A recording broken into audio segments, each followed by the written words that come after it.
Hey guys, what's up? Welcome back to the channel. It's Cynicalex, and I want to answer a question that I've been getting a lot more lately, and a question that's also seems to become a question that it wasn't before. Is the CTP of energy better now than the CTP of rage? And I also realized that I should be answering this question not only because I'm getting it more frequently from more of you, the players, but also because turns out almost 900 people bought this. And you know what? I think this is going to have a 7-day or possibly 30-day or possibly 60-day expiry in your inventory. But nevertheless, a lot of you are going to be, puzzling over that final option with those two middle CTPs. Is it going to be the red CTP of energy, or is it going to be the purple CTP of rage? I did this because it kind of looks like a jackhammer construction site thing. Anyway, CTP of energy, CTP of rage. I want to try to tackle this question in this video. So yeah, also you guys got your discount, so that's dope. So in case any of you haven't picked this up, there's still an hour after this video goes live for you to, an hour or 2 hours for you to pick it up. So yeah, I don't know, daylight savings happens tonight, so it's going to be all messy. Anywho, CTP of energy versus CTP of rage is one. Well, rage was sort of considered the better CTP up until Null came out, essentially. So I just want to give you guys a little bit of a backstory. Energy came out first. Energy was the first CTP to come out, and it was the best offensive PvE CTP. And because the majority of gameplay in Marvel Future Fight is player versus environment, or PvE, like World Boss, GBR, all that stuff, Energy was the best CTP. And then in 2019, with the Captain Marvel update, we got the CTP of Rage. And what the CTP of Rage does really well is it ignores, right there it says, oh, you can't, it was blocked there. Ignores boss's damage decrease by 60%, whatever that means. What it basically meant was huge damage spike. On top of a huge damage spike, it gives you more crit rate, which will increase your damage. It also increases your damage, 0.9% damage increase per 1% of dodge and crit rate. So it buffs your damage, it lowers the boss's damage decrease, whatever that means. It gives you crit rate, and it applies for the full 5 seconds. So it was really good for a lot of characters who couldn't really proc on one particular skill, sort of like Scarlet Witch, Quicksilver. There's tons of characters that are just better with a rage, or seem to be much better with a rage, because you didn't have to worry about proccing on one particular skill. You could just proc on an off skill. You could proc on one of your worst damage skills and then go nuts with your big damage skills once the rage activated. And that's still the case, right? Rage is still very, very good for characters who don't have a particular skill that they do the most damage on, but they have lots of high damage skills, or they just need to do lots of skills in a row without canceling them, right? Cable is a really good example of a character that can use a rage, but can also very easily swap and use an energy, because he has so many cancelable skills, and he has so many skills with a delay, allowing him to cancel into them. And I have a whole video about canceling, and I have a whole video about that. Odin is a really good example of a character who really can't use an energy properly, and he sort of needs to use a rage because you don't really want to cancel 5 and you don't really want to cancel 4, and both of those skills are super long animations with lots of hits. So if you try to cancel 5 into 4, you're either going to lose damage or you're going to accidentally proc on the wrong skill, and so energy sort of goes out the window for him. That is still true. So I'm sort of I'm stalling on answering the question because I already know the answer, so to speak. But I also want to just establish that energy is still very, very good for characters who can cancel skills. So Null does a ton of damage in part because of his chain hit on Dark Domination, but also because you can do 4, cancel 5, cancel 2. You just cancel 5 for the buff and for the invincibility, so you get super armor. And then you use the accumulation from 4 and the hits from the dragons, and then you use the infinite hit from 2 to rack up a ton of damage. And so he's easy to proc on, which makes energy really good for him. And same thing goes with Cable, right? He's easy to proc on, which makes energy really good for him. That's still true. And it's still true that there are other characters that they're really hard to proc with because of the way their skills are designed.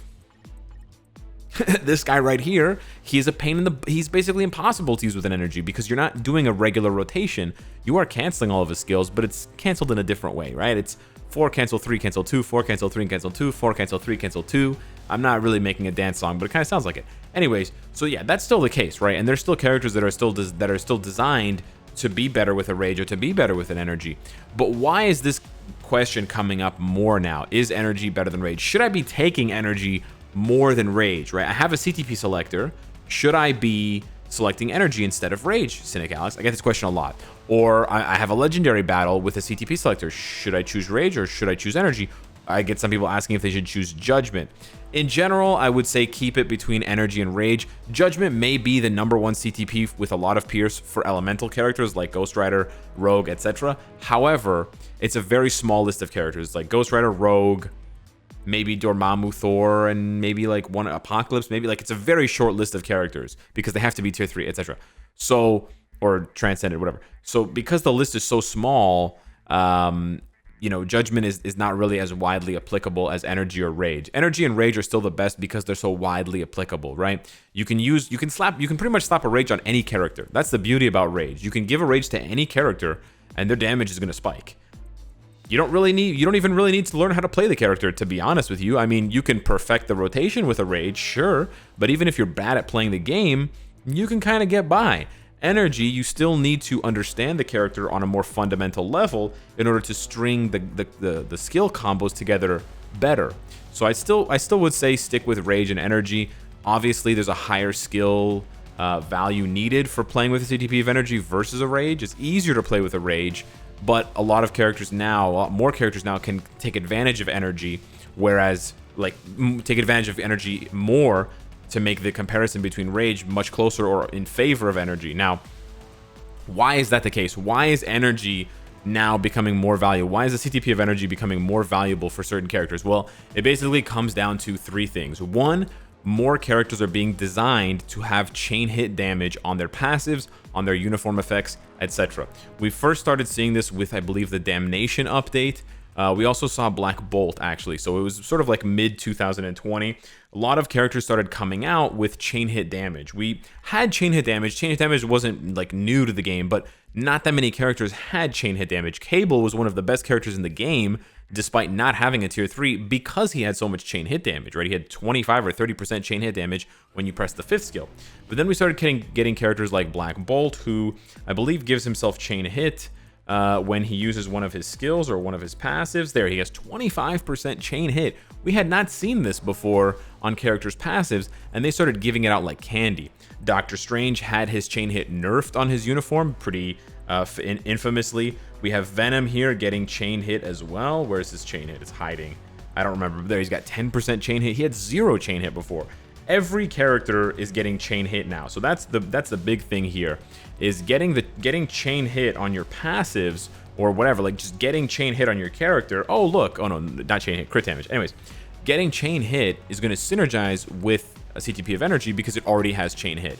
Chain hit is basically just if you do more than 1 hit, you're going to increase the damage. We don't know exactly how much it increases by, but it's pretty sizable. So every hit after that is being affected by chain hit. That's basically as simple as it is. So it just gives you a buff if your skill has more than 1 hit. And if you string together skills and there's multiple hits, every hit after the first hit benefits from chain hit damage. It's that simple. So it's just like a flat damage buff. It's sick. It's awesome. So we're getting all these characters now that are getting chain hit damage 25%. He's also got 20%. So that's the first thing. That's the first thing that's making energy better. The second thing that's making energy seem better than rage is World Boss Null. Null has very, very high dodge, and you can test this by not bringing in any ignore dodge and seeing all the dodge, seeing the dodge word come up over and over again, the gray text that says dodged, because he's dodging your attacks. And it's the exact same thing that happens when you don't bring any dodge or ignore dodge, any dodge strikers or ignore dodge buffs into Corvus. He dodges all your attacks, and the same thing happens with Quicksilver. So he has that mechanic. He has very, very high dodge, so you need to bring ignore guaranteed dodge, we don't know.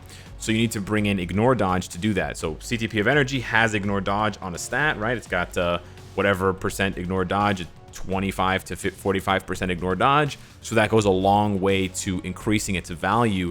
And because Null is now the hot thing to play against, that's you, buddy. We're talking about you.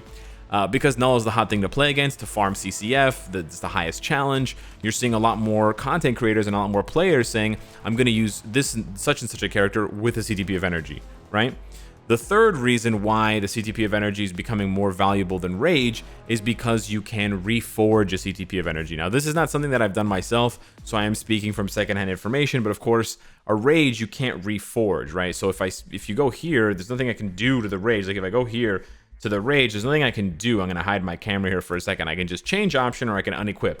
But if I go back to my CTP of energy, I can reforge it. And if I reforge it, I need another CTP of energy. So of course, if you can reforge a CTP of energy and you can give it more chain hit, more pierce, a bigger proc, right? If you get a brilliant CTP of energy, you can go up to 240 on your proc. Of course, energies are going to be more valuable because now every content creator or every player that wants to reforge, they need twice as many energies. So you thought you only needed 10 energies for these 10 characters. Now you want them all to have reforged energies, so you need another 10 CTPs of energy. So you can't choose any rages, or you're not going to be gambling for rages, or whatever the case may be, because you need all these energies, right? There's actually a fourth reason why. I said there were three, but there's actually a fourth reason why the CTP of energy seems to be better than the CTP of rage. And again, this one is, I've said this before, but this one is sort of speculation. It hasn't been confirmed by the devs. There's no hard evidence for this, but I suspect, and a lot of other players suspect, that there's something going on with pierce on your cards or pierce on your character and chain hit damage. Additionally, some people think that pierce is sort of doing the job, so to speak, of rage. Where rage ignores the boss's damage decrease, pierce appears to deal true damage. And if you're dealing true damage, then you're ignoring the boss's damage decrease anyways, right? You're ignoring all decreases, whether it's defense, whether it's the boss's damage decrease, whether it's the boss's defenses, whether it's the boss's crit resistance, whether it's the stage's resistances or reductions or whatever you want, you know, like whatever penalty exists, pierce just smashes right through it. It just ignores everything. So it would sort of do the job of the rage. Now, it's weird because the rage says by 60%. We don't know, like, is 60% equal to 60% pierce? Because you can only get 25% pierce. It doesn't seem to be the case. Because, you know, 20% pierce does way more for a character with no CTP than giving them a CTP of rage and not having 20% pierce, right? And you can sort of do that comparison. Like, you could test that comparison pretty easily, but like a character with a rage with 0 pierce versus a character without a CTP of rage and 20% pierce, the 20% pierce character is going to deal way more damage, right? So maybe pierce on your cards, and again, I'm just going to remind you guys because I've been saying it a lot, but I haven't been explaining it. It's the blue stat, right? It's the blue stars, the additional pierce damage increase. Maybe pierce on your cards is sort of doing the job of the rage, which is not showing as much of an impact when you use a character with a rage. That's why a lot of you guys said use Moon Knight with an energy because he's so much better than with a rage. Maybe that's part of the reason why. The other theory is that the chain hit damage has some sort of synergy with pierce. And again, it's just speculation, but some of the characters that I test with a rage who don't have chain hit damage don't do very well. Like, take, for example, Silver Surfer. Even with a lot of pierce, because he doesn't have any chain hit damage, he doesn't seem to improve that much. But then you take a character like Magneto, and Magneto actually does have chain hit damage, believe it or not. He has 20%. That's a lot of chain hit damage. And he actually bumped up quite a few stages when I was using him with 2% pierce versus 0% pierce. And he has a rage. So there may be a couple of different answers, but there seem to be a few different things right now that are pushing the momentum of the value of the CTP of energy versus the CTP of rage. Ultimately, the answer is the CTP of energy better than the CTP of rage. It's not better. It's not better. It's definitely better for certain characters, but it still boils down to a character by character basis. And it also depends, you as the player, what your playstyle is, right? I think energy is better for Null than rage because I can play it. If you can't play it, like if you just can't mechanically like hit your procs, then energy is not going to be better than rage because you're going to be missing your procs, right? So rage has a larger radius of forgiveness for bad play and for mistakes and RNG in sort of procking, right? Because it's only a 10% chance when attacking. So that's still the case, right? Everything that was true about these CTPs before is still true. I would say the value of energy is probably a lot closer or equal to the value of a CTP of rage because so many characters excel against the current most difficult content using a CTP of energy. And this is sort of what we saw in reverse when the CTP of rage came out, because the CTP of rage came out in 2019 in March. About 4 or 5 months later, we got Galactus GBR, and that was the hardest content in the game. And energy wasn't that good against Null, against Galactus, unless you had a lot of chain hit for like very specific characters like Sharon Rogers, Cable, that's it. But Rage was really good against Galactus because Galactus had a super high defense, and you would just reject, you would ignore 60% of that. So people with Rage were just punching through Galactus in like 2 minutes, whereas people with energy were taking a lot longer.